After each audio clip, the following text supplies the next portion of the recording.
ಶ್ರೀ ಗುರು ಬಸವಲಿಂಗಾಯನವರು, ಗುರು ಬಸವಣ್ಣನವರನ್ನ ಎಲ್ಲ ಬಸವಾದಿ ಶರಣರನ್ನ ಸ್ಮರಿಸುತ್ತಾ ಇಲ್ಲಿ ವೇದಿಕೆಯಲ್ಲಿರುವ ಎಲ್ಲ ಗಣ್ಯರು ಮತ್ತು ತಮ್ಮೆಲ್ಲರಿಗೂ ಶರಣರನ್ನ ಅರ್ಪಿಸುತ್ತಾ ನನ್ನೊಂದೆರಡು ಮಾತುಗಳನ್ನ ನಾನು ಪ್ರಾರಂಭಿಸ್ತಾ ಇದ್ದೆ.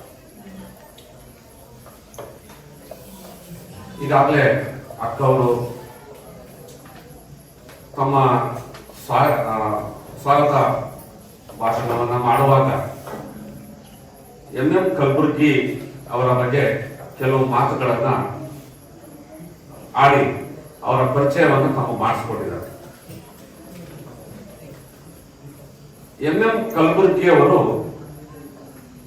ಅವರ ಸಂದರ್ಶನದ ಒಂದು ಮಾತನ್ನ ಹೇಳ್ತಾರೆ, ನಾನು ಬದುಕಿದ್ದೇನೆ ಅಂತ ಹೇಳಿದ್ರೆ ಅದು ಎರಡು ವಿಷಯಗಳಿಗೆ ಅಂತ ಹೇಳ್ತಾರೆ. ಯಾವುದು ಎರಡು ಅಂದ್ರೆ, ಮೊದಲನೇದು ಕನ್ನಡ, ಎರಡನೆಯದು ಬಸವಣ್ಣ. ಈ ಎರಡು ವಿಷಯಗಳಿಗೆ ನಾನು ಬದುಕಿದ್ದೇನೆ, ನನ್ನ ಜೀವನ ಅವೆರಡು ವಿಷಯಗಳಿಗಿದೆ ಅಂತ ಹೇಳ್ತಾರೆ. ಬಹಳ ದೊಡ್ಡ ವಿದ್ವಾಂಸ. 25,000ಕ್ಕೂ ಹೆಚ್ಚು ಶಾಸನಗಳನ್ನ ಅವರು ಅಧ್ಯಯನ ಮಾಡಿದ್ದಾರೆ. ಶಾಸನ ಅಂದ್ರೆ ಗೊತ್ತಲ್ಲ ತಮಗೆ, ಕಲ್ಲಿನಲ್ಲಿ ಕೆತ್ತಿರುವಂತಹದ್ದು, ತಾಮ್ರ ಶಾಸನಗಳು, ಹೀಗೆ ಬೇರೆ ಬೇರೆ ರೀತಿಯಾದಂತಹ ಶಾಸನಗಳು. 25,000ಕ್ಕೂ ಹೆಚ್ಚು ಶಾಸನಗಳನ್ನ ಅವರು ಅಧ್ಯಯನ ಮಾಡಿದ್ದಾರೆ. ಆ ಎಲ್ಲ ಅಧ್ಯಯನ ಮತ್ತು ಎಲ್ಲ ಪ್ರಮುಖ ಗ್ರಂಥಗಳನ್ನ, ಪ್ರಾಚೀನ ಗ್ರಂಥಗಳನ್ನ ಅವರು ಅಧ್ಯಯನ ಮಾಡಿದ್ದಾರೆ. ಬಹಳ ದೊಡ್ಡ ವಿದ್ವಾಂಸರು, ನಮ್ಮ ಊಹೆಗೆ ನಿಲುಕದಂತಹ ಮಹಾನ್ ವಿದ್ವಾಂಸರು ಅವರು ಎಂ ಕಲಬುರ್ಗಿ ಅವರು. ಅವರು ಮಾಡಿರುವಂತಹ ಕೆಲಸ, ಅವರು ಬರೆದಿರುವಂತಹ ಪುಸ್ತಕ ಏನಿದೆಯೋ ಅದನ್ನ ನಾವು ನಮ್ಮ ಜೀವಮಾನದಲ್ಲಿ ಪೂರ್ಣವಾಗಿ ಓದಲಿಕ್ಕೆ ಆಗೋದಿಲ್ಲ ಅಂತ ಅನ್ಸುತ್ತೆ. ಅಷ್ಟು ಒಂದು ಒಂದು ಲೈಬ್ರರಿನೇ ಆಗುತ್ತೆ. ಅವ್ರು ಬರೆದಿರ್ತಕ್ಕಂಥ ಪುಸ್ತಕಗಳು ಒಂದು ಲೈಬ್ರರಿನೇ ಆಗುತ್ತೆ. ಅಷ್ಟು ಬರವಣಿಗೆಯನ್ನ, ಸಂಶೋಧನೆಯನ್ನ ಎಂ ಕಲಬುರ್ಗಿ ಅವರು ಮಾಡಿದ್ದಾರೆ. ಆ ಮಾರ್ಗ ಅಂತೇಳಿ 8 ಸಂಪುಟಗಳು ಬಹಳ ಅತ್ಯಂತ ಉಪಯುಕ್ತವಾದಂತಹ ಸಂಶೋಧನಾ ಗ್ರಂಥಗಳು ಅವರು ಬರೆದಿರ್ತಕ್ಕಂಥದ್ದು. ಎಲ್ಲದಕ್ಕೂ ಕೂಡ ಅವರು ಸುಮ್ಮನೆ ಬರೆಯೋದಲ್ಲ, ಅವರು ಪುರಾಣದ ಕಥೆಗಳನ್ನ ಬರೀತಕ್ಕಂಥದ್ದಲ್ಲ. ಅವರು ಪುರಾಣದ ಕಥೆಗಳು ಅವು ಸುಳ್ಳು ಕಥೆಗಳು, ಪುರಾಣದ ಕಥೆಗಳು ಸುಳ್ಳು ಕಥೆಗಳು. ಆ ರೀತಿ ಸುಳ್ಳು ಬರೀತಕ್ಕಂಥದ್ದಲ್ಲ. ಅವರು ಪ್ರತಿಯೊಂದಕ್ಕೂ ಆಧಾರವನ್ನ ಕೊಟ್ಟು ಅವರು ಅದನ್ನ ಬರೆದಿರ್ತಕ್ಕಂಥದ್ದು.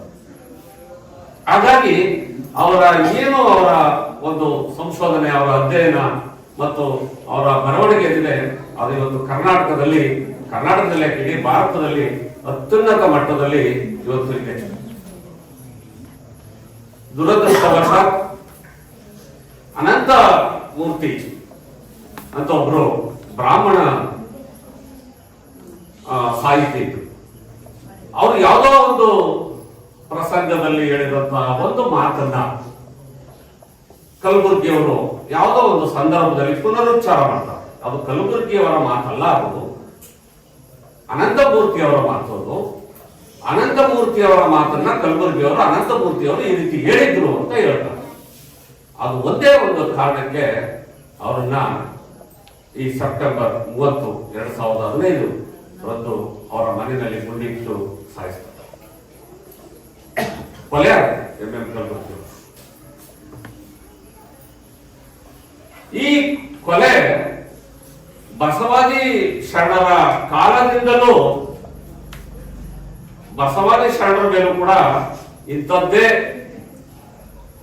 ಕ್ರಮಗಳು ನಡೆದಿತ್ತು. ಬಸವಣ್ಣನವರಿಗೆ ಗಡೀಪಾರು ಶಿಕ್ಷೆಯನ್ನು ವಿಧಿಸ್ತಾರೆ ಕೊಲೆಯಲ್ಲಿ. ಏನು ಕಲ್ಯಾಣ ರಾಜ್ಯದಿಂದ ಹೊರಗಡೆ ಹೋಗ್ತಕ್ಕಂಥದ್ದು. ಇನ್ನು ಉಳಿದಂತಹ ಶರಣರನ್ನ ಸಿಕ್ಕಲ್ಲಿ ಅವರನ್ನ ಸಾಯಿಸಬೇಕು ಅಂತಕ್ಕಂಥ ಒಂದು ಆದೇಶ ಹೊರಡಿತು. ಅರಡಯ್ಯ ಮತ್ತು ಮಧುವರಸರ ಕುಟುಂಬವನ್ನ ಆನೆಕಾವಿನಲ್ಲಿ ಎಳಿಸಬೇಕು ಅಂತ ಹೇಳ್ತಕ್ಕಂಥ ಒಂದು ಆದೇಶ ಹೊರಟು.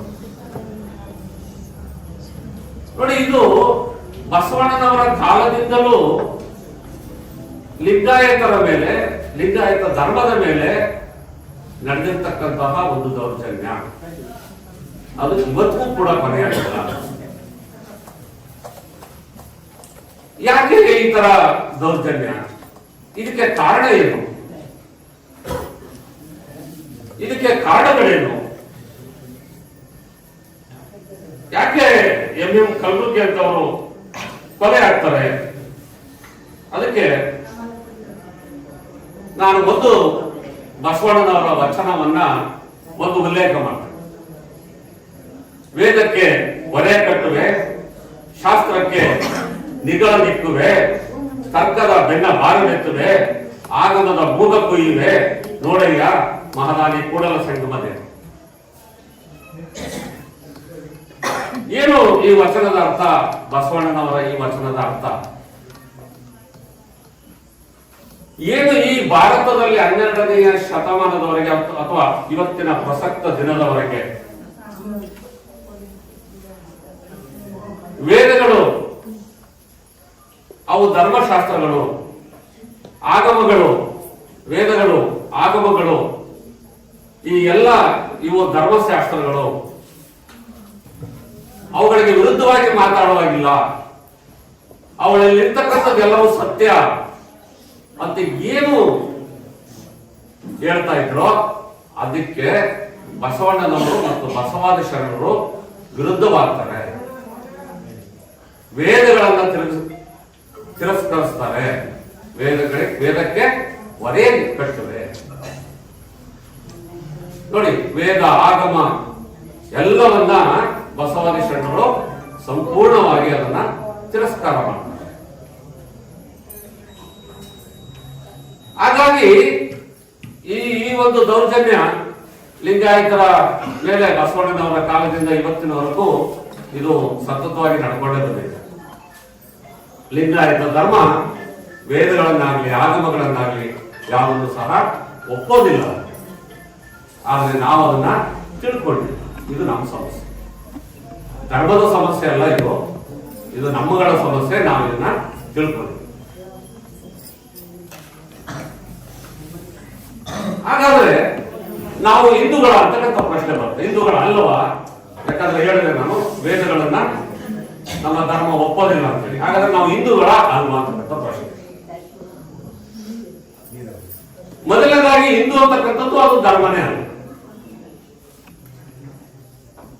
ಹಿಂದೂ ಅಂತಕ್ಕಂಥದ್ದು ಧರ್ಮನೇ ಅಲ್ಲ. ಸಿಂಧೂ ನದಿಯಿಂದ ಏನು ದಕ್ಷಿಣ ಭಾಗಕ್ಕೆ ವಾಸ ಮಾಡ್ತಕ್ಕಂಥ ಜನಗಳನ್ನ ಹಿಂದೂ ಜನಾಂಗ ಅಂತ ಕರೆದಿದ್ದಾರೆ. ಹಿಂದೂ ಅಂತಕ್ಕಂಥದ್ದು ಅದು ಧರ್ಮನೇ ಅಲ್ಲ. ಈಗ ನಾನು ಹೇಳಿದ್ರೆ ನಿಮ್ಗೆ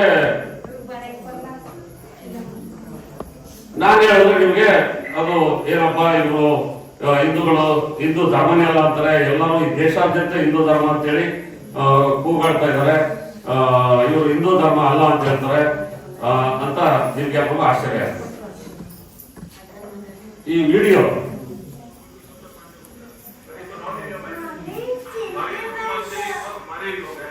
ಸ್ವಲ್ಪ ಸೈಲೆಂಟ್ ಇದೆ.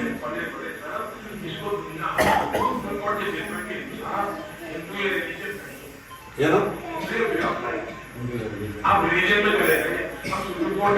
ಹೇಳ್ತಾ ಇದೆಯಾ? सुप्रीम कोर्ट के जजमेंट के हिसाब से न्यूक्लियर पीरियड ऑफ लाइफ, और उसमें न बुद्ध को इतराज है, न सिंह को इतराज है. इतना ही नहीं, आज भी क्या करता है आप नीचे पड़े करते हैं.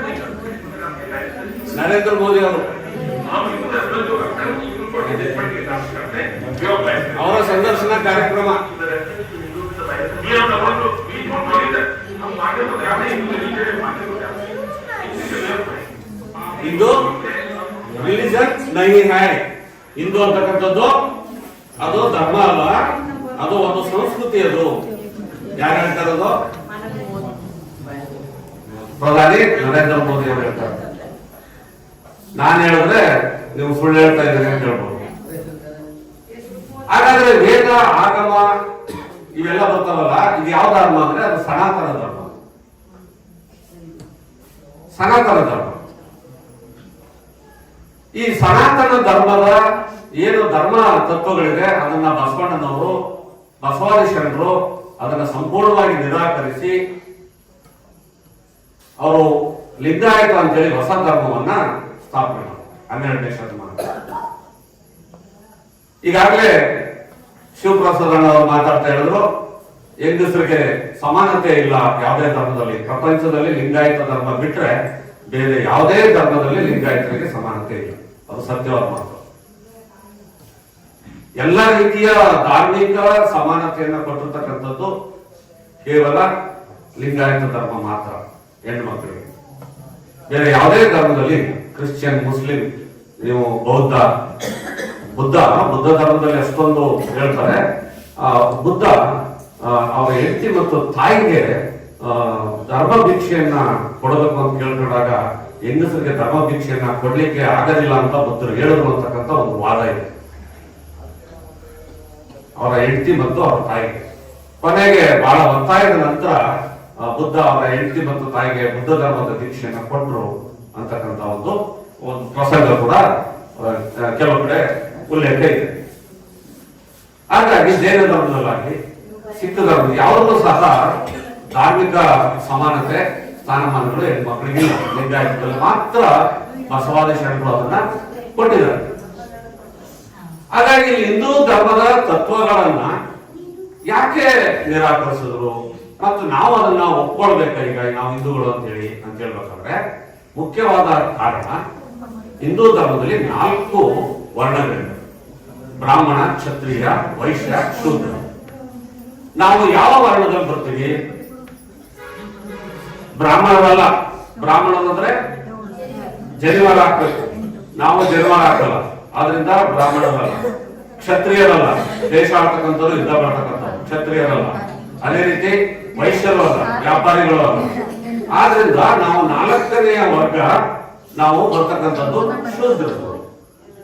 ಈ ಶೂದ್ರರು ಅಂತ ಹೇಳೋದಕ್ಕೆ ಕರ್ನಾಟಕ ಹೈಕೋರ್ಟ್ 1960ರಲ್ಲಿ ಕೊಟ್ಟಿರ್ತಕ್ಕಂಥ ವಿಭಾಗೀಯ ಪೀಠದ ತೀರ್ಪಿನಲ್ಲಿ ಬಹಳ ಸ್ಪಷ್ಟವಾಗಿ ಕರ್ನಾಟಕ ಉಚ್ಚ ನ್ಯಾಯಾಲಯ ಹೇಳುತ್ತೆ, ಲಿಂಗಾಯತರು ಶೂದ್ರರು. ಲಿಂಗಾಯತರು ಶೂದ್ರರು. ಈಗ ಇದು ಬಹಳ ಅಪಮಾನದ ಪ್ರಶ್ನೆ ನಮಗೆ ವಿಚಾರ. ಶೂದ್ರರು ಅಂತಕ್ಕಂಥದ್ದು ಬಹಳ ಅವಮಾನಕರವಾದಂತ ಒಂದು ಪದ. ಅವರು ಹೈಕೋರ್ಟ್ ಅಲ್ಲಿ ಅದನ್ನೇ ಹೇಳ್ತಾರೆ. ನಮ್ಗೆ ಗೊತ್ತಿದೆ ಈ ಶೂದ್ರ ಅಂತಕ್ಕಂಥ ಪದ ಬಹಳ ಅವಮಾನಕರವಾದಂತ ಪದ. ಅದರಲ್ಲಿ ಆ ಪದನ ನೀವು ಲಿಂಗಾಯತರಿಗೆ ಶೂದ್ರ ಅಂದ್ರೆ ನಿಮ್ಗೆ ಅವಮಾನ ಆಗುತ್ತೆ ನೋಡಿ. ಆ ಜಡ್ಜ್ಮೆಂಟ್ ಬರೀತಾರ ಏನಂತ, ಈ ನಿಮ್ಮನ್ನ ಶೂದ್ರ ಅಂದ್ರೆ ನಿಮ್ಗೆ ಅವಮಾನ ಅಂತ ಗೊತ್ತು, ನಮಗೂ ಗೊತ್ತು. ಶೂದ್ರ ಅಂತ ಹೇಳಿದ್ರೆ ಲಿಂಗಾಯತನ ಅದು ಅಪಮಾನ ಅಂತ ಗೊತ್ತು. ಆದ್ರೆ ನಮ್ಗೆ ಅಧಿಕಾರ ಇಲ್ಲ. ನೀವು ಅದಕ್ಕೆ ಏನ್ ಮಾಡಬೇಕು? ಸರ್ಕಾರದ ಮೊರೆ ಹೋಗಿ ನೀವು ಶೂದ್ರತ್ವದಿಂದ ಹೊರಗಡೆ ಬರಬೇಕು ಅಂತ ಹೇಳಿ. ಅದಕ್ಕಾಗಿ ನಾವು ಪ್ರತ್ಯೇಕ ಧರ್ಮ ಮಾನ್ಯತೆಯನ್ನ ಕೇಳ್ತಾ ಇರ್ತಕ್ಕಂಥ. ನಾವು ಶೂದ್ರರಲ್ಲ ನೋಡಿ. ಒಂದು ವಿಚಾರ ತಿಳ್ಕೊಳ್ಳಿ, ಕೇವಲ ನಾನು ನೀವು ಶೂದ್ರರಾದ್ರೆ ಪರವಾಗಿಲ್ಲ, ಆದ್ರೆ ಗುರುಮಲ್ಲೇಶ್ವರು ಶೂದ್ರ ಆಗ್ತಾರೆ, ಮಹಾದೇಶ್ವರು ಶೂದ್ರರಾಗ್ತಾರೆ, ಆಯ್ತಾ, ಗುರುರಾಜೇಂದ್ರ ಸ್ವಾಮೀಜಿ ಅವರು ಶೂದ್ರರಾಗ್ತಾರೆ, ಕಂಬಳೇಶ್ವರ ಶೂದ್ರರಾಗ್ತಾರೆ.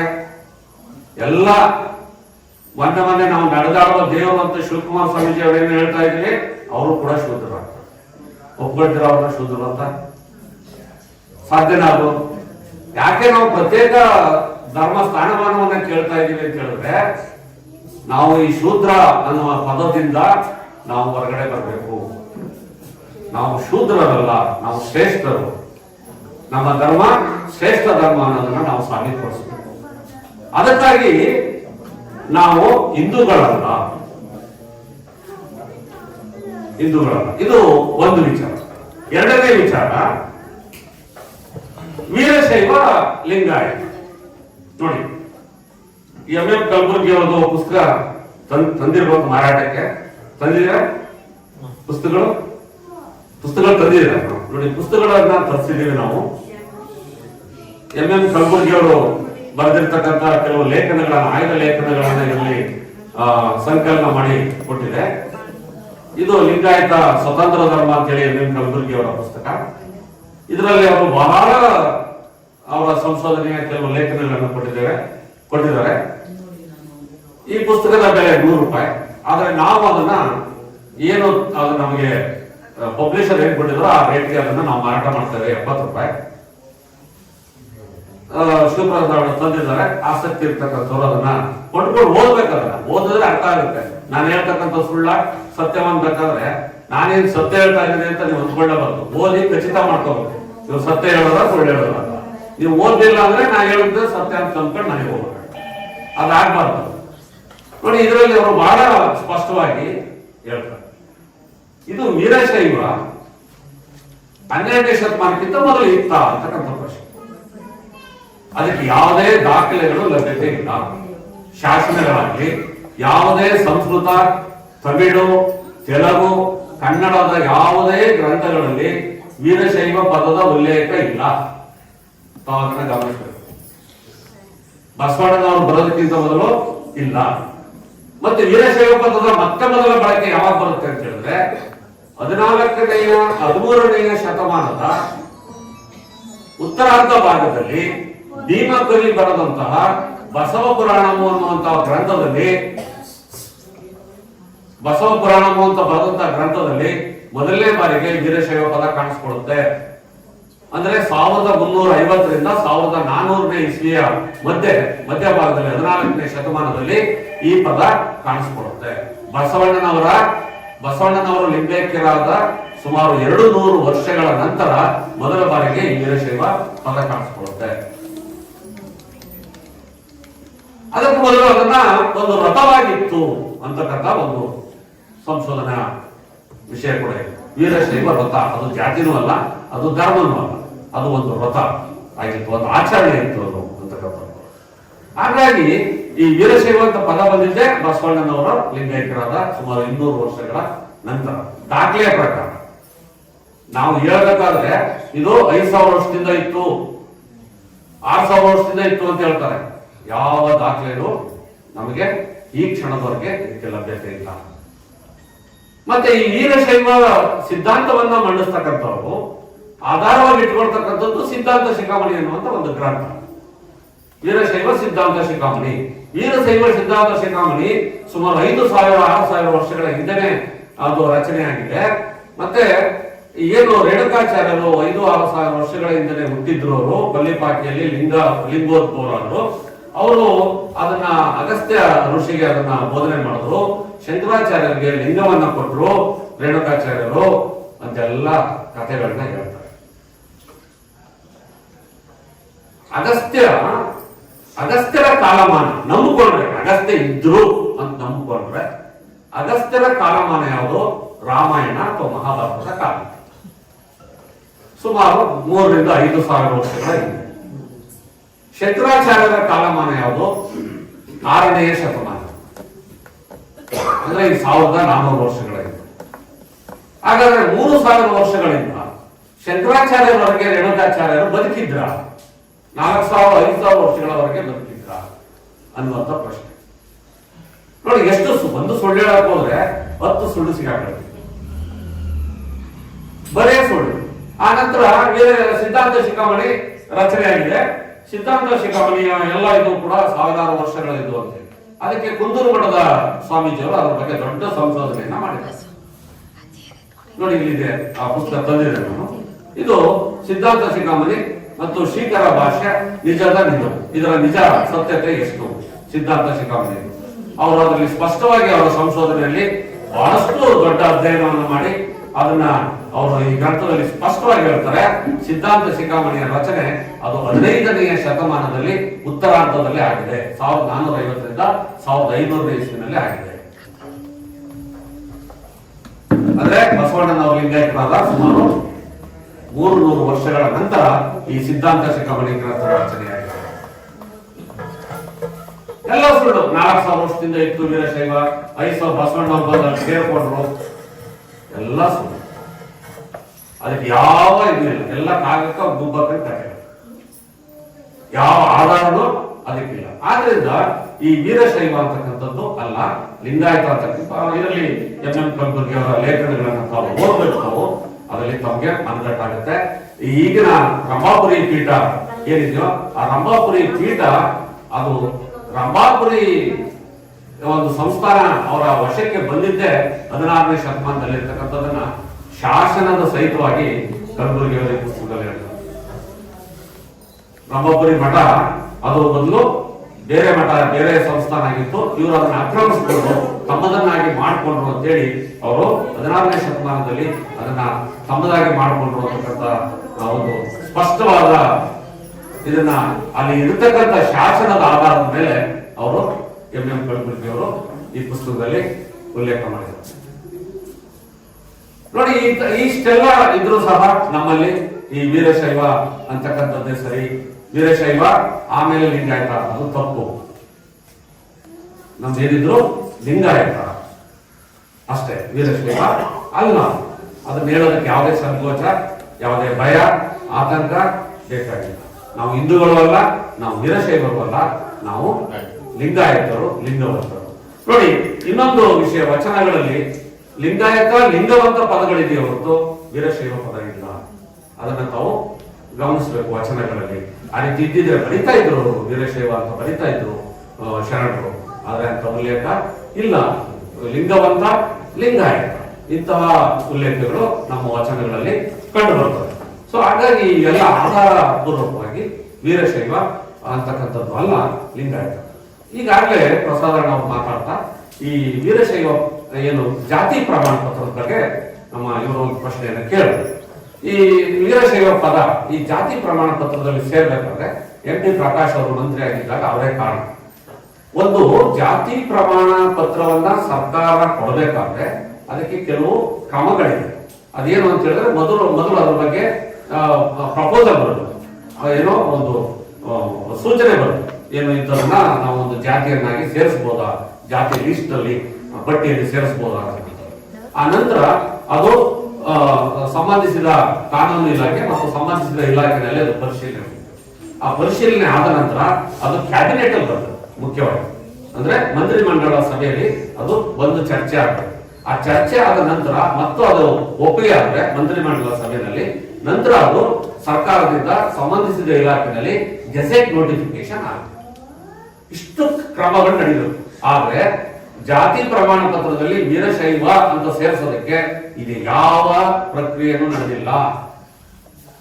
ಈಗಾಗಲೇ ನಮ್ಮ ಜಾಗತಿಕ ಲಿಂಗಾಯತ ಮಹಾಸಭೆಯ ಕೆಲವು ಸದಸ್ಯರು ಮಾನ್ಯ ಉಚ್ಚ ನ್ಯಾಯಾಲಯದಲ್ಲಿ ಇದರ ಬಗ್ಗೆ ರಿಟ್ ಪಿಟಿಷನ್ ಹಾಕಿದ್ದಾರೆ. ಈ ಏನು ಜಾತಿ ಪ್ರಮಾಣ ಪತ್ರದಲ್ಲಿ ವೀರಶೈವ ಆಗ್ತಿದೆ ಅದನ್ನ ತೆಗೆದುಹಾಕ್ಬೇಕದು, ಅದನ್ನ ಅಕ್ರಮವಾಗಿ 2002ರಲ್ಲಿ ಕಾನೂನು ಬಾಹ್ಯವಾಗಿ ಅದನ್ನ ಸೇರಿಸಿದ್ದಾರೆ, ಅದನ್ನ ತೆಗೆದುಹಾಕ್ಬೇಕು ಅಂತ ಹೇಳಿ ರಿಟ್ ಪಿಟಿಷನ್ ಹಾಕಿ ಅದು ಈಗಾಗಲೇ 2 ತಿಂಗಳಲ್ಲಿ ಅದು ಆರ್ಗ್ಯುಮೆಂಟ್ ಬರಬೇಕಾಗಿತ್ತು. ಅದು ಹೈಕೋರ್ಟ್ ಅಲ್ಲಿ ಟೈಮ್ ರೀಚ್ ಆಗಲಿಲ್ಲ, ಹಂಗಾಗಿ ಅದು ರೀಚ್ ಆಗಲಿಲ್ಲ. ಈಗ ಡಿವಿಷನ್ ಬೆಂಚ್ ಏನೋ ವಿಭಾಗೀಯ ಪೀಠ ರಚನೆ ಆಗುತ್ತೆ. ವಿಭಾಗ ಪೀಠದ ಮುಂದೆ ಏನು ಬಹುಶಃ ಮುಂದೊಂದು ತಿಂಗಳು ಅದು ಆರ್ಗ್ಯುಮೆಂಟ್ ಬರುತ್ತೆ. ಬಂದಾಗ ಈಗಾಗಲೇ ಸರ್ಕಾರ ಮಾನ್ಯ ಉಚ್ಚ ನ್ಯಾಯಾಲಯದಲ್ಲಿ ತನ್ನ ಅರ್ಜಿಯನ್ನು ಸಲ್ಲಿಸಿ ಇದು ಯಾವುದೇ ಕಾನೂನಿನ ಪ್ರಕ್ರಿಯೆ ಆಗಿಲ್ಲ 2002ರಲ್ಲಿ ಇವು ವೀರಶೈವ ಅಂತ ಸೇರಿಸೋದಕ್ಕೆ ಕಾನೂನಿನ ಪ್ರಕಾರ ಪ್ರಕ್ರಿಯೆಗಳು ಆಗಿಲ್ಲ, ಇದನ್ನ ಅಕ್ರಮವಾಗಿ ಸೇರಿಸಿರ್ತಕ್ಕಂಥದ್ದು ಅಂತ ಹೇಳಿ ಕರ್ನಾಟಕ ಸರ್ಕಾರ ಮಾನ್ಯ ಉಚ್ಚ ನ್ಯಾಯಾಲಯದ ಮುಂದೆ ಒಪ್ಕೊಂಡಿದೆ. ಹಾಗಾಗಿ ಆ ವೀರಶೈವ ಅಂತಕ್ಕಂಥ ಪದ ಹೋಗುತ್ತೆ, ಆ ಹೋಗೋ ತನಕ ಇರುತ್ತೆ ಅಷ್ಟೇ. ಏನು 3B ಸರ್ಟಿಫಿಕೇಟ್ ನಾವು ಏನು 3B ಕೊಡ್ತಾ ಇದೀವಿ ಅದು ಇರುತ್ತೆ, 3B ಇರುತ್ತೆ. ಅದು ರಿಟ್ ಪಿಟಿಷನ್ ಅಲೋ ಆದ್ಮೇಲೆ ಅದು ವಜಾ ಆಗುತ್ತೆ, ಅದು ಹೋಗುತ್ತೆ. ಹಾಗಾಗಿ ಅಲ್ಲಿ ಇರೋ ತನಕ ಅದು ಹಾಗೆ ಇರುತ್ತೆ. ಸದ್ಯದಲ್ಲೇ ಇನ್ನೊಂದು ಬಹುಶಃ ಒಂದು 2-3 ತಿಂಗಳಲ್ಲಿ ಆಗ್ಬೋದು ಅಂತ ನಾನು ಅಂದ್ಕೊಂಡಿದ್ದೇನೆ. ರಿಟ್ ಪಿಟಿಷನ್ ಇತ್ಯರ್ಥ ಆಗುತ್ತೆ. ಇದು ಇಷ್ಟು ವೀರಶೈವ ಅಲ್ಲ ಅಂತಕ್ಕಂಥ ವಿಚಾರಗಳನ್ನ ನಾವು ತಿಳ್ಕೋಬೇಕು. ಮತ್ತೆ ನಾವು ಪ್ರತ್ಯೇಕ ಧರ್ಮ ಮಾನ್ಯತೆ ಆರ್ಟಿಕಲ್ 25, 26, 27 ಸಂವಿಧಾನದ ಆರ್ಟಿಕಲ್ 25, 26, 27ರಲ್ಲಿ ನಾವು ಪ್ರತ್ಯೇಕ ಧರ್ಮ ಮಾನ್ಯತೆಯನ್ನ ಕೇಳ್ತಾ ಇದ್ದೇವೆ. ಪ್ರತ್ಯೇಕ ಧರ್ಮ ಮಾನ್ಯತೆಯನ್ನ ಯಾಕೆ ಕೇಳ್ತಾ ಇದ್ದೀವಿ ಅಂದ್ರೆ ಒಂದು ಹೇಳಿದ್ರೆ ನನ್ನ ಮೊದಲೇ ನಾವು ಶೂದ್ರ ಅನ್ನೋ ಪದದಿಂದ ಮುಕ್ತಿ ಆಗಬೇಕು, ಹೊರಗಡೆ ಬರಬೇಕು. ನಾವು ಹಿಂದೂ ಅಲ್ಲ, ನಾವು ಲಿಂಗಾಯತರು ಅಂತೇಳಿ ನಾವು ಶೂದ್ರ ಅನ್ನೋ ಪದದಿಂದ ನಾವು ಹೊರಗಡೆ ಬರಬೇಕು. ಅಂತ ಪದ, ಅಂತ ಒಂದು ಕೆಟ್ಟ ಪದ ನಮ್ಮ ಧರ್ಮದ ಮೇಲೆ ಇರಬಾರ್ದು. ಸೊ ಅದು ಮೊದಲನೇದು. ಎರಡನೇದು ಅದಕ್ಕೆ ಸಿಗ್ತಕ್ಕಂಥ ಅನೇಕ ಆರ್ಥಿಕ ಅನುಕೂಲಗಳು. ಒಂದು ವರ್ಷಕ್ಕೆ ಬಜೆಟ್ ನಲ್ಲಿ 2,000 ಕೋಟಿ ಹೆಚ್ಚು ಹಣ ಅಲ್ಪಸಂಖ್ಯಾತರಿಗೆ ಸರ್ಕಾರ ಕೊಡ್ತಾ ಇದೆ. ಇವಾಗ 2,000 ಕೋಟಿ, ಕರ್ನಾಟಕ ಒಂದರಲ್ಲ ಹೇಳ್ತಾರೆ, ಭಾರತದಲ್ಲ, ಕರ್ನಾಟಕ ಒಂದರಲ್ಲಿ 2,000 ಕೋಟಿ ರೂಪಾಯಿ. ಅದು ಯಾರ್ಯಾರು ಹೋಗ್ತಾ ಇದೆ? ಮುಸ್ಲಿಮ್ಸು, ಕ್ರಿಶ್ಚಿಯನ್, ಜೈನ, ಸಿಖ್, ಬೌದ್ಧ ಇವ್ರುಗಳಿಗೆಲ್ಲ ಹೋಗ್ತಾ ಇದೆ. ಅವರೆಲ್ಲ ಅದರಲ್ಲಿ ಫಲಾನ ತಗೊಳ್ತಾರೆ. ಆದ್ರೆ ಇವತ್ತು ನೋಡಿ, ಒಂದು ಉದಾಹರಣೆ ಹೇಳ್ತಾರೆ. ಇವತ್ತು ಅವರ ಮಕ್ಕಳಿಗೆ, ಸ್ಕೂಲ್ ಓದ್ತಾ ಮಕ್ಕಳಿಗೆ, ಅವ್ರ ಹಾಸ್ಟೆಲ್ ಓದ್ಲಿ, ಅವರು ಮನೆಯಲ್ಲಾದ್ರೂ ಇರಲಿ, ಹಾಸ್ಟೆಲ್ ಇರಲಿ, PG ಸೆಂಟರ್ ಇರಲಿ, ಅವರ ಮಕ್ಕಳಿಗೆ ಊಟಕ್ಕೆ 1,500 ರೂಪಾಯಿ ಒಂದು ತಿಂಗಳಿಗೆ ಕೊಡ್ತಾ ಇದ್ದಾರೆ ಅಲ್ಪಸಂಖ್ಯಾತ ಮಕ್ಕಳಿಗೆ. ನಮ್ಮ ಮಕ್ಕಳಿಗೆ ₹1 ಸಿಗ್ತಾ ಇದೆ. ಅವ್ರು ಕಟ್ಟಿದಂತ ಫೀಸು ಒಂದು ವರ್ಷದಲ್ಲಿ, ಮೊದಲನೇ ಅಡ್ಮಿಷನ್ ಆಗುವಾಗ ಕಟ್ಟಿದಂತ ಫೀಸು ವರ್ಷದ ಕೊನೆಯಲ್ಲಿ ವಾಪಸ್ ಕೊಡ್ತಾ ಇದೆ ಸರ್. ನಮ್ಮ ಮಕ್ಕಳಿಗೆ ₹1 ಸಿಗ್ತಾ ಇದೆ. ನಾವು ನಮ್ಮ ದೃಷ್ಟಿ, ನಮ್ಮ ಕತೆ ಮುಗಿದಿದೆ. ನಮ್ಮ ದೃಷ್ಟಿಯಲ್ಲಿರ್ಬೇಕು ನಮ್ಮ ಮುಂದಿನ ನಮ್ಮ ಮಕ್ಕಳು, ಅವ್ರ ಬಗ್ಗೆ ನಮ್ಮ ನಾವು ಏನು ಕೆಲಸ ಮಾಡ್ತಾ ಇದೀವಿ ಅದು ನಮ್ಮ ಸಮುದಾಯದ ಈ ಮಕ್ಕಳಿದಾರಲ್ಲ, ಎಳೆ ಮಕ್ಕಳು, ಅವ್ರಿರ್ಬೇಕು ನಮ್ಮ ಕಣ್ಣು ಮುಂದೆ. ಅವ್ರಿಗೋಸ್ಕರ ಒಳ್ಳೇದಾಗ್ಲಿ ಅಂತ ಹೇಳಿ ನಾವು ನಮ್ಮ ಮುಂದಿನ ಸಮುದಾಯಕ್ಕೆ ಒಳ್ಳೇದಾಗ್ಲಿ ಅಂತೇಳಿ ಆ ಕೆಲಸವನ್ನು ಮಾಡೋದು. ನಮ್ಮ ಕತೆ ಅಲ್ಲ, ನಮ್ಮ ಕತೆ ನಮ್ಗೆ ಇನ್ನೇನೇ ಬಂದ್ರು ನಮ್ಗೆ ಸಿಗಲ್ಲ. ನಾವು ಟೈಮ್ ಆಗೋಗಿದೆ. ಸೊ ಆ ಮಕ್ಕಳಿಗೆ ಸಿಗ್ಬೇಕು, ಮುಂದಿನ ಜನಾಂಗ ನಮ್ಮ ಮಕ್ಕಳು ಚೆನ್ನಾಗಿರ್ಬೇಕು. ಆ ದೃಷ್ಟಿಯಲ್ಲಿ ನಾವು ಪ್ರತ್ಯೇಕ ಮಾನ್ಯತೆಯನ್ನ, ನಾವು ಪ್ರತ್ಯೇಕ ಧರ್ಮನೇ, ಬಸವಣ್ಣನವರು ಪ್ರಾರಂಭ ಮಾಡಿದ್ದೇ ಲಿಂಗಾಯತ ಧರ್ಮ ಪ್ರತ್ಯೇಕ ಧರ್ಮ, ಪ್ರತ್ಯೇಕನೇ. ಅದು ನಮಗೆ ಸಂವಿಧಾನಿಕ ಮಾನ್ಯತೆ ಬೇಕು. ನಮ್ಗೆ ಆರ್ಟಿಕಲ್ 25, 26, 27 ಅಡಿಯಲ್ಲಿ ನಮಗೆ ಪ್ರತ್ಯೇಕ ಮಾನ್ಯತೆ ನೋಡಿ. ಇನ್ನೊಂದು ನಿಮ್ಗೆ ಕನ್ಫ್ಯೂಷನ್ ಮಾಡ್ತಾರೆ, ಇದನ್ನ ಹೇಳಿದಾಗ ಇನ್ನೊಂದು ಕನ್ಫ್ಯೂಷನ್. ಈಗಾಗಲೇ ನಮಗೆ 3G ನಲ್ಲೇ ರಿಸರ್ವೇಶನ್ ಸಿಗ್ತಾ ಇದೆ. ನೀವು ಪ್ರತ್ಯೇಕ ಧರ್ಮ ಆದ್ರೆ, ನೀವು ಅಲ್ಪಸಂಖ್ಯಾತರಾದ್ರೆ 3G ನಲ್ಲಿ ರಿಸರ್ವೇಶನ್ ಸಿಗಲ್ಲ ನಿಮಗೆ ಅಂತ ಒಂದು ಭಯ ಹುಟ್ಟಿಸ್ತಾರೆ. ದಯವಿಟ್ಟು ಅದಕ್ಕೆ ಭಯ ಆತಂಕ ಇಲ್ಲ. ನೋಡಿ, ಕ್ರಿಶ್ಚಿಯನ್ನರು ಅಲ್ಪಸಂಖ್ಯಾತರಲ್ಲೂ ರಿಸರ್ವೇಶನ್ ತಗೊಳ್ತಾರೆ, 2A ನಲ್ಲೂ 3B ನಲ್ಲೂ ರಿಸರ್ವೇಶನ್ ತಗೊಳ್ತಾರೆ. ಮುಸ್ಲಿಮ್ಸ್ ಅಲ್ಪಸಂಖ್ಯಾತರಲ್ಲೂ ರಿಸರ್ವೇಶನ್ ತಗೊಳ್ತಾರೆ, 2A ನಲ್ಲೂ. ಹೌದಾ? ಜೈನರು ಅಷ್ಟೇ, ಸಿಖ್ರು ಅಷ್ಟೇ, ಬೌದ್ಧರು ಅಷ್ಟೇ, ಅಲ್ಪಸಂಖ್ಯಾತರಲ್ಲೂ ಅನುಕೂಲ ತಗೊಳ್ತಾರೆ. 2A, 2B, 3B ಇದ್ರೂ ಕೂಡ ರಿಸರ್ವೇಶನ್ ತಗೊಳ್ತಾರೆ. ಎರಡು ಕಡೆ ಲಾಭ ಇದೆ. ಹಂಗೆ ನಮ್ಮ ಸಮುದಾಯಕ್ಕೂ ಎರಡು ಕಡೆ ಲಾಭ ಆಗುತ್ತೆ. 3B ನಲ್ಲೂ ಲಾಭ ಹೇಗಿದೆಯೋ ಹಾಗೆ ಇರುತ್ತೆ, ಮತ್ತು ಅದಕ್ಕೆ ಹೆಚ್ಚುವರಿಯಾಗಿ ಅಲ್ಪಸಂಖ್ಯಾತ ಅನುಕೂಲಗಳು ಸಿಗ್ತವೆ. ಇದನ್ನ ನಾವು ಬಹಳ ಗಂಭೀರವಾಗಿ ಯೋಚನೆ ಮಾಡಬಹುದು. ಇವತ್ತಿನ ಪರಿಸ್ಥಿತಿ ಯೋಚನೆ ಮಾಡ್ತಕ್ಕಂಥದ್ದಲ್ಲ ಇದು. ಮುಂದೆ ನಮ್ಮ ಮಕ್ಕಳ, ನಮ್ಮ ಸಮಾಜದ ಮಕ್ಕಳ ಭವಿಷ್ಯದ ಒಂದು ಯೋಚನೆ.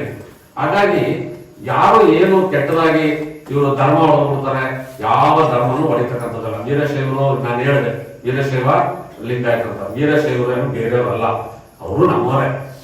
ನಮ್ಗೆ ಏನು ಲಿಂಗಾಯತರಲ್ಲಿ 102 ಪಂಗಡ ಇದೆಯೋ, 102 ಪಂಗಡಗಳಲ್ಲಿ ವೀರಶೈವರು ಒಂದು ಪಂಗಡ. ಅವರು ಕೂಡ ನಮ್ಮವರೇ. ನಾವು ಯಾವತ್ತೂ ಅವನ್ನ ಬೇರೆಯವರು ಅಂತ ಹೇಳಿಲ್ಲ, ಆದ್ರೆ ಅವರೇ ಬೇರೆ ಹೋಗ್ತಾ ಇದ್ದಾರೆ. ಬಿಡಿ, ದೊಡ್ಡ ವಿಚಾರ. ಅದು ಹೇಳಕ್ ಹೋದ್ರೆ ಬಹಳ ವಿಚಾರಗಳಿದೆ. ಇತ್ತೀಚೆಗಳಾದಂತ ಕೆಲವು ಘಟನೆಗಳು ಕೂಡ ಅಲ್ಲಿ ನಮ್ಗೆ ಗೊತ್ತಿದೆ ಏನೇನು ನಡೀತಾ ಇದೆ ಅಂತ ಹೇಳಿ. ಸೊ ಹಾಗಾಗಿ ಅವರೇ ದೂರ ಹೋಗ್ತಾ ಇದ್ದಾರೆ. ಅವ್ರು ಹೋಗಿ ಅವ್ರಷ್ಟಕ್ಕೆ ಅವ್ರಲ್ಲಿ ನಮ್ದೇನು ಅಭ್ಯಂತರ ಇಲ್ಲ. ಜೊತೆಗೆ ಬಂದ್ರೆ ಸಂತೋಷ, ನಮ್ ಜೊತೆ ಇದ್ರೆ ಸಂತೋಷ. ಇಲ್ಲ ನಾವು ಬೇರೆ ಹೋಗ್ತೀವಿ, ನಾವು ಲಿಂಗಾಯತರಲ್ಲ, ನಾವು ಬಸವಣ್ಣ ನಾವು ಒಪ್ಪಲ್ಲ ಅಂತ ಹೇಳಿದ್ರೆ ಹೋಗ್ಬೋದು, ಅದು ಅವಸರ. ಅದಕ್ಕೆ ನಮ್ದೇನು ಅಭ್ಯಂತರ ಇಲ್ಲ. ಸೊ ಹಾಗಾಗಿ ಅದಕ್ಕೆ ಯಾರು ಕೂಡ ಆ ಮನಸ್ಸನ್ನ ಕೊಡಬೇಡಿ. ಮತ್ತೆ ಇನ್ನೊಂದು ತಮಗೆ ಗಮನಕ್ಕೆ ತರಬೇಕಾದಂತ ವಿಚಾರ, ಹೋದ ವರ್ಷ ಸೆಪ್ಟೆಂಬರ್ ತಿಂಗಳಲ್ಲಿ ಕರ್ನಾಟಕ ಸರ್ಕಾರ ಬಸವಣ್ಣನವರನ್ನ ಕರ್ನಾಟಕ ಸಾಂಸ್ಕೃತಿಕ ನಾಯಕರು ಅಂತೇಳಿ ಘೋಷಣೆಯನ್ನ ಮಾಡಿದೆ. ಕರ್ನಾಟಕದ ಸಾಂಸ್ಕೃತಿಕ ನಾಯಕರು. ಈಗ ಬರೋ ನಾಳೆ ಸೆಪ್ಟೆಂಬರ್ಗೆ 1 ವರ್ಷ ಅದನ್ನ ಘೋಷಣೆ ಮಾಡಿ.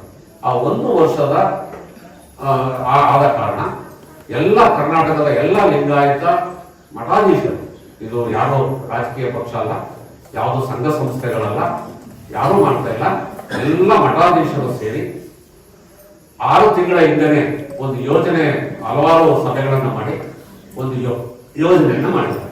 ಏನಂತ ಹೇಳಿದ್ರೆ ಬಸವ ಸಂಸ್ಕೃತಿ ಅಭಿಯಾನ ಅಂತೇಳಿ ಇಡೀ ರಾಜ್ಯಾದ್ಯಂತ ಮಾಡಬೇಕು ಅಂತ ಹೇಳಿ ಒಂದು ತೀರ್ಮಾನವನ್ನ ತಗೊಂಡು, ಅದಕ್ಕಾಗಿ 31 ಜಿಲ್ಲೆಗಳಲ್ಲಿ ಎಲ್ಲಾ ಜಿಲ್ಲೆಗಳಲ್ಲೂ ಸಹ ಈ ಬಸವ ಸಂಸ್ಕೃತಿ ಅಭಿಯಾನದ ಕಾರ್ಯಕ್ರಮವನ್ನು ಮಾಡಬೇಕು ಅಂತ ಹೇಳಿ ನಿರ್ಧಾರ ಆಗಿದೆ. 1ನೇ ತಾರೀಕು ಸೋಮವಾರ ದಿನ ಮೊಟ್ಟ ಮೊದಲನೆಯ ಅಭಿಯಾನ ಬಸವ ಕಲ್ಯಾಣದಲ್ಲಿ ಪ್ರಾರಂಭ ಆಗಿದೆ. ಕೊನೆಯದು ಅಕ್ಟೋಬರ್ 5ರಲ್ಲಿ ಬೆಂಗಳೂರಿನಲ್ಲಿ ಕೊನೆಯಾಗಿದೆ. ನಮ್ದು ಚಾಮರಾಜನಗರ ಸೆಪ್ಟೆಂಬರ್ 24ನೇ ತಾರೀಕಿಗೆ ನಿಗದಿಯಾಗಿದೆ. ಇದು ಚಾಮರಾಜನಗರದಲ್ಲಿ ಈಗಾಗಲೇ ನಾವು ವೀರಶೈವ ಮಹಾಸಭೆ, ಜಾಗತಿಕ ಲಿಂಗಾಯತ ಮಹಾಸಭೆ, ಎಲ್ಲ ಬಸವಪರ ಸಂಘಟನೆಗಳು, ಬಸವ ಸಮಿತಿಗಳು, ಮತ್ತೆ ಎಲ್ಲ ಮಹಿಳಾ ಸಂಘಗಳು, ನಮ್ಮ ಸಮುದಾಯದವು ಎಲ್ಲವೂ ಹರಳಿ ವೇದಿಕೆ ಎಲ್ಲವೂ ಸಹ ಸೇರಿ ಒಂದು ಸಭೆಯನ್ನ ಮಾಡಿದ್ವಿ. ಅದರಲ್ಲಿ ಯಾವುದೇ ಒಂದು ಸಂಘದ ವತಿಯಿಂದ ಬೇಡ ಅಂತೇಳಿ ಎಲ್ಲ ಸಂಘದಿಂದ ಆಯ್ಕೆ ಮಾಡಿಕೊಂಡು ಕೋಡಿಮಳೆ ರಾಜಶೇಖರವರನ್ನ ಈ ಸಮಿತಿಯ ಅಧ್ಯಕ್ಷನಾಗಿ, ಸಂತೇಮರಡಿಯ ವೇದಮೂರ್ತಿ ಅವ್ರನ್ನ ಗೌರವಾಧ್ಯಕ್ಷನಾಗಿ, ನಮ್ಮ ಶಿವಪ್ರಸಾದ ಖಜಾಂಚಿಯಾಗಿ, ಎನ್ರಿಚ್ ಮಾದೇವಸ್ವಾಮಿ ಅವ್ರನ್ನ ಕಾರ್ಯದರ್ಶಿಯಾಗಿ ಮತ್ತು ಸಿದ್ಮಲಪ್ಪ ಮೇಷ್ನ ಖಜಾಂಚಿಯಾಗಿ ಸೆಕ್ರೆಟರಿಯಾಗಿ ನೇಮಕ ಮಾಡಿಕೊಂಡು ನಂತರ ನಮ್ಮ ಜಿಲ್ಲೆಯ ಸುಮಾರು 69 ಮಠಗಳಿವೆ ಚಾಮರಾಜನಗರ ಜಿಲ್ಲೆಯಲ್ಲಿ.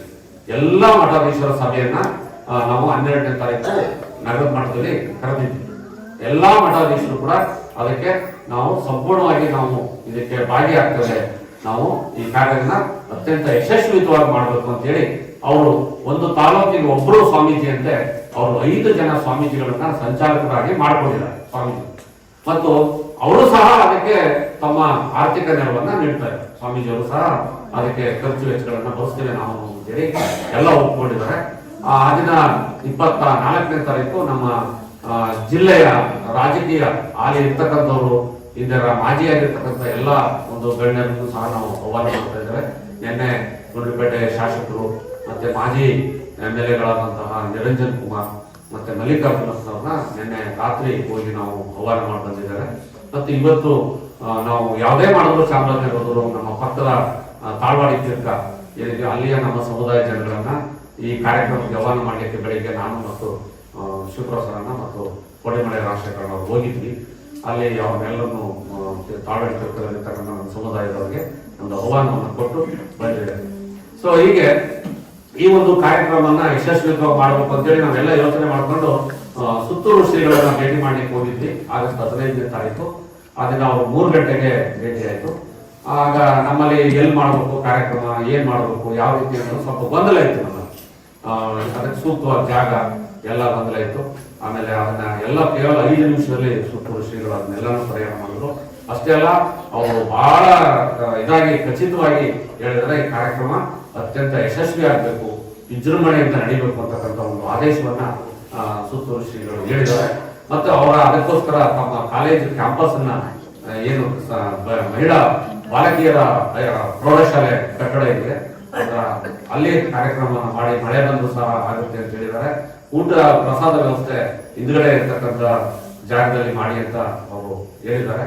ಮತ್ತೆ ಮೆರವಣಿಗೆ ಎಲ್ಲಿ ಬರಬೇಕು, ಯಾವ ರೀತಿ ಬರಬೇಕು, ಎಲ್ಲ ನಿರ್ದೇಶನಗಳನ್ನ ಸುತ್ತೂರು ಶ್ರೀಗಳು ನಮಗೆ ಎಲ್ಲ ಹೇಳಿದ್ದಾರೆ. ಅವರು ಕೂಡ ನಾನು ಬರ್ತೇನೆ ಅಂತ ಹೇಳಿದ್ದಾರೆ. ಮಂಡ್ಯ 25, ಮೈಸೂರಿನಲ್ಲಿ 23, ಮೈಸೂರು 23, ಚಾಮರಾಜನಗರ 24, ಮಂಡ್ಯ ಜಿಲ್ಲೆ 25. ಈ 3 ದಿನಗಳಲ್ಲಿ ನಡೆಯುತ್ತೆ. ಈ 3 ದಿನಗಳಲ್ಲಿ ಸುತ್ತೂರು ಶ್ರೀಗಳ ಒಂದು ಸಲಹೆ, ಅವರ ನಿರ್ದೇಶನದ ಮೇರೆಗೆ ಈ 3 ಕಡೆ ಇದು ಕಾರ್ಯಕ್ರಮಗಳು ನಡೀಬೇಕು ಅಂತ ಹೇಳಿ ತೀರ್ಮಾನ ಆಗಿದೆ.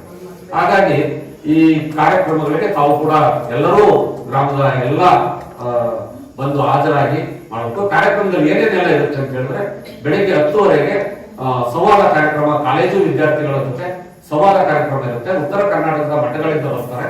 ಕಾಲೇಜು ವಿದ್ಯಾರ್ಥಿಗಳಿರ್ತಕ್ಕಂಥ ಧಾರ್ಮಿಕ ಅನುಮಾನಗಳು, ಪ್ರಶ್ನೆಗಳನ್ನ ಅಲ್ಲಿ ಸಮಗ್ರವಾದಂತಹ ಉತ್ತರವನ್ನ ಪೂಜ್ಯರು ಕೊಡ್ತಾರೆ. ಆನಂತರ 2 ಗಂಟೆಗೆ ಅವರು ಒಂದು ಟ್ಯಾಬ್ಲೋ ತರ್ತಾರೆ, ಬಸವಣ್ಣನವರ ಮೂರ್ತಿ ಇರ್ತಕ್ಕಂಥವನ್ನ. ಅದರ ಮೆರವಣಿಗೆ ಚಾಮರಾಜೇಶ್ವರ ದೇವಸ್ಥಾನದ ಮುಂದುಗಡೆಯಿಂದ JSS ಕಾಲೇಜುವರೆಗೆ ಅದರ ಮೆರವಣಿಗೆ. ಆ ಮೆರವಣಿಗೆ ವಿಶೇಷತೆ ಏನು ಅಂತ ಹೇಳಿದ್ರೆ, ಈಗಾಗಲೇ ಎಲ್ಲರೂ ಒಪ್ಕೊಂಡಿರೋ ಪ್ರಕಾರ ಆಗ್ಲಿ ನಮ್ಮ ಜಿಲ್ಲೆಯ 69 ಮಠಗಳ ಸ್ವಾಮೀಜಿಗಳು ಸಹ ಮೆರವಣಿಗೆ ಮುಂಭಾಗದಲ್ಲಿ ನಡ್ಕೊಂಡು ಬರ್ತೇವೆ ಅಂತ ಒಪ್ಕೊಂಡು ಇದು. ಮತ್ತೆ ಏನು ನಿನ್ನೆ ನಾವು MLA ಅವರು, ಮಾಜಿ MLAಗಳು, MLC ಅವರನ್ನ ಭೇಟಿ ಮಾಡಿದ್ವಿ. ಅವರು ಸಹ ನಾವು ಸಹ ಮೆರವಣಿಗೆನಲ್ಲಿ ಬರ್ತೇವೆ. ಇದು ಯಾವುದೇ ಪಕ್ಷ ಅಲ್ಲ, ಯಾವುದೇ ಸಂಘ ಸಂಸ್ಥೆಯ ಕಾರ್ಯಕ್ರಮ ಅಲ್ಲ, ಇದು ಮಠಾಧೀಶರು ಮಾಡ್ತಕ್ಕಂಥ ಕಾರ್ಯಕ್ರಮ. ಆದ್ರೆ ಅವ್ರ ಪರವಾಗಿ ನಾವುಗಳು ಎಲ್ಲ ಕೆಲಸಗಳನ್ನ ಮಾಡ್ತಾ ಇದ್ದಾರೆ. ಸೊ ಹಾಗಾಗಿ ಅವರು ಮೆರವಣಿಗೆಯಲ್ಲಿ ಮಠಾಧೀಶರುಗಳು ಎಲ್ಲರೂ ಬರ್ತಾರೆ. ಮತ್ತೆ ಎಲ್ಲಾ ರಾಜಕೀಯ ಪಕ್ಷದವರು, ಅವರು ಬಿಜೆಪಿ ಇರ್ಬೋದು, ಕಾಂಗ್ರೆಸ್ ಇರ್ಬೋದು, JDS ಅವರು ಇರ್ಬೋದು, ಎಲ್ಲಾ ರಾಜಕೀಯದವರು ಸಹ ಅದಕ್ಕೆ ಒಪ್ಕೊಂಡಿದ್ದಾರೆ. ನಾವು ಕೂಡ ಸಂಪೂರ್ಣ ಇಡೀ ದಿನ ಭಾಗವಹಿಸ್ತೇವೆ ಮತ್ತು ಇಡೀ ದಿನ ನಾವು ಮೆರವಣಿಗೆಯಲ್ಲಿ ಬರ್ತೇವೆ ಅಂತೇಳಿ ಅವರು ಎಲ್ಲರೂ ಕೂಡ ನಿನ್ನೆ ಒಪ್ಪಿಗೆ ಕೊಟ್ಟಿದ್ದಾರೆ. ಸೊ ಹಾಗಾಗಿ ಈ ಕಾರ್ಯಕ್ರಮ ಇದರಲ್ಲಿ ಯಾವುದೇ ಒಂದು ಇದು ಬೇಡ, ಭಿನ್ನ ಮತ ಭಿನ್ನಾಭಿಪ್ರಾಯ ಬೇಡ, ಎಲ್ಲರೂ ಸೇರಿ ಒಟ್ಟಾಗಿ ಮಾಡ್ತಕ್ಕಂಥ ಒಂದು ಕಾರ್ಯಕ್ರಮ. ಮೆರವಣಿಗೆ ಮುಗಿದ ನಂತರ 5 ಗಂಟೆಗೆ ವೇದಿಕೆಯ ಕಾರ್ಯಕ್ರಮ ಇರುತ್ತೆ. ವೇದಿಕೆಯ ಕಾರ್ಯಕ್ರಮದಲ್ಲಿ ಇಬ್ಬರು ವಿಶೇಷವಾಗಿ ಮಾತಾಡ್ತಕ್ಕಂಥ ಇಬ್ಬರು ವ್ಯಕ್ತಿಗಳನ್ನ ಅವರು ಸೂಚಿಸ್ತಾರೆ. 2 ವಿಷಯಗಳನ್ನ ಕೊಡ್ತಾರೆ. ಆ 2 ವಿಷಯಗಳ ಮೇಲೆ ಇಬ್ಬರು ವ್ಯಕ್ತಿಗಳು ಮಾತಾಡ್ತಾರೆ ಮತ್ತು ಉಳಿದಂತಹ ಏನು ಅಲ್ಲಿ ವೇದಿಕೆಯಲ್ಲಿ ಇರ್ತಾರೋ ಅವುಗಳದ್ದು ಮಾತಿರುತ್ತೆ. ಆದ್ರೆ ಒಂದು ವಿಷಯ ತಿಳ್ಕೊಳ್ಳಿ, ಇಲ್ಲಿ ಆ ವೇದಿಕೆಯಲ್ಲಿ ಆಡ್ತಕ್ಕಂಥ ಮಾತುಗಳೇನಿದೆಯೋ ಅದು ಸುಮ್ಮನೆ ರಾಜಕೀಯ ಭಾಷೆಗಳಾಗಿರೋದಕ್ಕೆ ಸಾಧ್ಯ ಇಲ್ಲ. ಅದು ಬಹಳ ಮೌಲ್ಯಯುತವಾದಂತಹ ಮಾತುಗಳನ್ನ ತಾವಲ್ಲಿ ಕೇಳಬಹುದು. ಅದಕ್ಕಾಗಿ ಯಾರು ತಪ್ಪದೇನೆ ಆ ಕಾರ್ಯಕ್ರಮಗಳನ್ನ ತಾವು ಆಚರಿಸಬೇಕು. ಅದಾದ ನಂತರ 1 ಗಂಟೆಯ ಕಾಲದ ಒಂದು ನಾಟಕ ಇದೆ. ಇಲ್ಲಿ ಮಠದವರು ಕೆಲವು ಸಾಣೆಹಳ್ಳಿ ಮಠದ ವತಿಯಿಂದ 1 ಗಂಟೆಯ ಒಂದು ನಾಟಕ. ಇಷ್ಟೆಲ್ಲ ಕಾರ್ಯಕ್ರಮಗಳು ಸರಿಸುಮಾರು ರಾತ್ರಿ 8 ಗಂಟೆಗೆ ಮುಗಿಯುತ್ತೆ ಅಂತಕ್ಕಂಥ ಒಂದು ಯೋಜನೆ ಇದೆ. ಬೆಳಿಗ್ಗೆ 7 ಗಂಟೆಯಿಂದ ರಾತ್ರಿ ಕಾರ್ಯಕ್ರಮಗಳು ಮುಗಿಯುವವರೆಗೆ ಸತತವಾದ ಪ್ರಸಾದ ವ್ಯವಸ್ಥೆ ಇರುತ್ತೆ. ಅಲ್ಲೇನೆ ಅದಕ್ಕೂ ಕೂಡ ವ್ಯವಸ್ಥೆ ಮಾಡಿದ್ದೀವಿ. ಸೊ ಹಾಗಾಗಿ ಈ ಒಂದು ಕಾರ್ಯಕ್ರಮದಲ್ಲಿ ತಾವು ಎಲ್ಲರೂ ಸಹ ಭಾಗಿಯಾಗಬೇಕು. ಮತ್ತೆ ಯಾರು ಓದಿರ್ತಕ್ಕಂಥ ಯುವಕರಿದ್ದೀರಿ, ವಿದ್ಯಾವಂತ ಯುವಕರಿದ್ದೀರಿ, ಮುಖ್ಯವಾಗಿ ತಾವು ಸಂವಾದ ಕಾರ್ಯಕ್ರಮದಲ್ಲಿ 10ವರೆಗೆ ಭಾಗಿಯಾಗಿ ತಮಗೆ ಏನಿರುತ್ತೋ ಇದ್ದಂತಹ ಒಂದು ಅನುಮಾನಗಳು, ಧಾರ್ಮಿಕ ವಿಚಾರದಲ್ಲಿ ಅನುಮಾನಗಳು, ಅದನ್ನ ಮುಕ್ತವಾಗಿ ಕೇಳಿ ಅಲ್ಲಿ ಬಹಳ ಹಿರಿಯರಾದಂತಹ ಪೂಜ್ಯರುಗಳು ಅದರಲ್ಲಿ ಭಾಗವಹಿಸ್ತಾರೆ. ನೇರವಾಗಿ ಅವರೇ ನಿಮ್ಮ ಸಮಸ್ಯೆಗಳಿಗೆ ಪರಿಹಾರವನ್ನು ಹೇಳ್ತಾರೆ, ಅದಕ್ಕೆ ಉತ್ತರವನ್ನು ಕೊಡ್ತಾರೆ. ಹಾಗಾಗಿ ವಿದ್ಯಾವಂತ ಯುವಕ ಯುವತಿಯರು ದಯಮಾಡಿ ಅದನ್ನ 10ವರೆಗೆ JSS ಕಾಲೇಜು ಬಾಲಕಿಯರ ಪ್ರೌಢಶಾಲೆಯ ಆವರಣದಲ್ಲಿ ಸಂವಾದ ಕಾರ್ಯಕ್ರಮಕ್ಕೆ ದಯಮಾಡಿ ಬನ್ನಿ. ತಾವೆಲ್ಲರೂ ಭಾಗವಹಿಸಿ ಮೆರವಣಿಗೆ ಬಹಳ ವಿಜೃಂಭಣೆಯಿಂದ ಆಗಬೇಕು. ನಾವು ನಮ್ಮ ಒಗ್ಗಟ್ಟನ್ನ ನಾವು ತೋರಿಸಬೇಕಾಗಿದೆ. ಪಕ್ಷಾತೀತವಾಗಿ ಯಾವುದೇ ಗುಂಪುಗಾರಿಕೆ ಇಲ್ಲದೆ ನಾವು ಒಗ್ಗಟ್ಟಿದ್ದೀವಿ ಅಂತಕ್ಕಂಥದನ್ನ ತೋರಿಸಲಿಕ್ಕೆ ಇದೊಂದು ಅವಕಾಶ ಇದೆ. ದಯಮಾಡಿ ಅದನ್ನ ಮನಗಂಡು ಎಲ್ಲರೂ ಸಹ ಬನ್ನಿ. ಅದ್ರಲ್ಲಿ ಮಾಡ್ತಕ್ಕಂಥ ಏನು ಕಾರ್ಯಕ್ರಮ ಅದರಲ್ಲಿ ಬಹಳ ಪರಿಣಾಮ ಬೀರುವಂತಹ ಕಾರ್ಯಕ್ರಮ ಆಗಬೇಕು ಅದು ಅನ್ನೋದು ಎಲ್ಲರ ಉದ್ದೇಶ. ಅದಕ್ಕೋಸ್ಕರ ಸ್ವಾಮೀಜಿ ಎಲ್ಲ ಮಠದವರು ನಾವು ಕೂಡ ಮೆರವಣಿಗೆ ಬರ್ತೀವಿ ಅಂತ ಹೇಳಿರ್ತಕ್ಕಂಥದ್ದು ಅರ್ಥ ಮಾಡ್ಕೊಳ್ಳಿ. ಸೊ ಹಾಗಾಗಿ ಎಲ್ಲರೂ ಆ ಕಾರ್ಯಕ್ರಮಕ್ಕೆ ಬರಬೇಕು ಅಂತೇಳಿ ಈ ಮೂಲಕ ತಮಗೆ ಆಹ್ವಾನವನ್ನ ನಾನು ನೀಡ್ತಾ ಇದ್ದೇನೆ. ಮತ್ತೆ ಇಷ್ಟೆಲ್ಲ ಮಾತಾಡಲಿಕ್ಕೆ ಅವಕಾಶ ಮಾಡಿಕೊಡ್ತಕ್ಕಂಥ ವಚನ ಕುಮಾರಸ್ವಾಮಿ ಅಣ್ಣ ಅವರು ಮತ್ತು ರೂಪಾ ಕುಮಾರಸ್ವಾಮಿ ಅಕ್ಕ ಅವರು ಮತ್ತು ಇಲ್ಲಿ ವೇದಿಕೆಯಲ್ಲಿ ಇರ್ತಕ್ಕಂಥ ಎಲ್ಲರೂ ತಮ್ಮ ಎಲ್ಲ ಹುಡುಗರ ಎಲ್ಲ ಗ್ರಾಮಸ್ಥರಿಗೆ ನಾನು ಶರಣಾರ್ಥಿಗಳನ್ನು ಅರ್ಪಿಸುತ್ತಾ ನನ್ನ ಮಾತನ್ನು ಮುಗಿಸ್ತೇನೆ.